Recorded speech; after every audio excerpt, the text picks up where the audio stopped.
Саламатсыздар ма YouTube каналының көрермендері. Бүгін сіздермен Бүлкенаның үй жағдайында істелу жолымен бөлісемін. Видеоны соңына дейін көріп, ұнаса тіркеліп, лайк басуды ұмытпаңыздар. Сонымен қамырын илеуді бастаймыз. 450 грамм жылы суымызға 1 шай қасық тұз, 1 ас қасық шекер, 1 ас қасық майымызды түбінен кішкене алып қаламыз. 30 грамм дрожжымызды жақсылап араластырып аламыз. Дрожжымыз ерігенге дейін, тұзымыз ерігенге дейін осылай араластырып аламыз. Үстіне 600 грамм ұнды салып, жақсылап жұмсақ қамыр илеп аламыз. Қамыр өте жұмсақ, суылып тұру керек.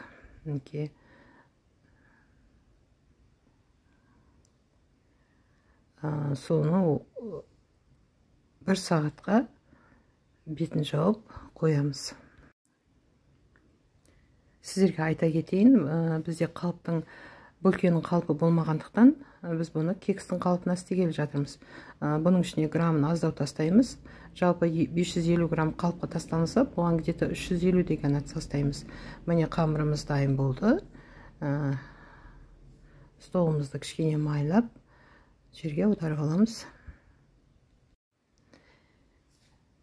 Жерге аунап екіге бөліп аламыз бұны. 2 нан шығарғалы жатырмыз. Сөйтіп, тағы да бір 10-15 минутқа тындырып қоямыз, зуалалап.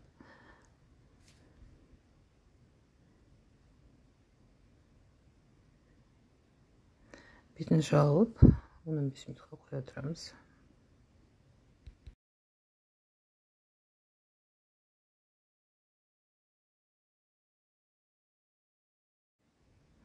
Содан кейін алып, оқтаумен осылай екі жағын бірінші осылай жайып аламыз.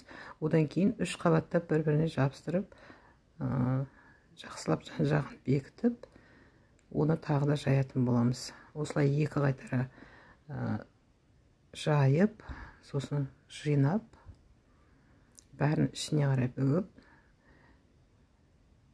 тығыздаймыз. Болмаса арасы қуыс болып қалады нанымыздың. Сөйтіп қалпымызды майлап, қалыпқа салып, расстойкаға қойып қоямыз. Расстойкада де бір 10-15 минуттай тұрады ол, үйдің температурасында.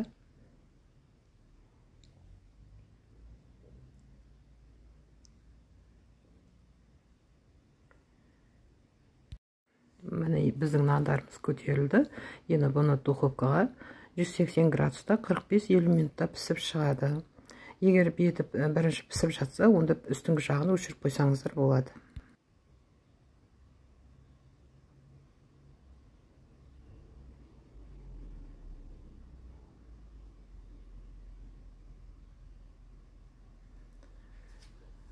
Міне біздің нандарымыз дайын болды.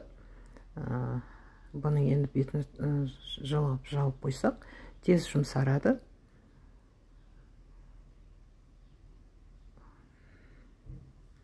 Сосын кесуімізге де болады. Міне дайын болды біздің нанымыз. Енді біз нанымызды кесіп көрейік. Арасын өте жұмсақ, тойымды, керемет нан болып пісті. Сіздермен бірге болған Лейла. Ұнаса тіркеліп, лайк басуды ұмытпаңыздар.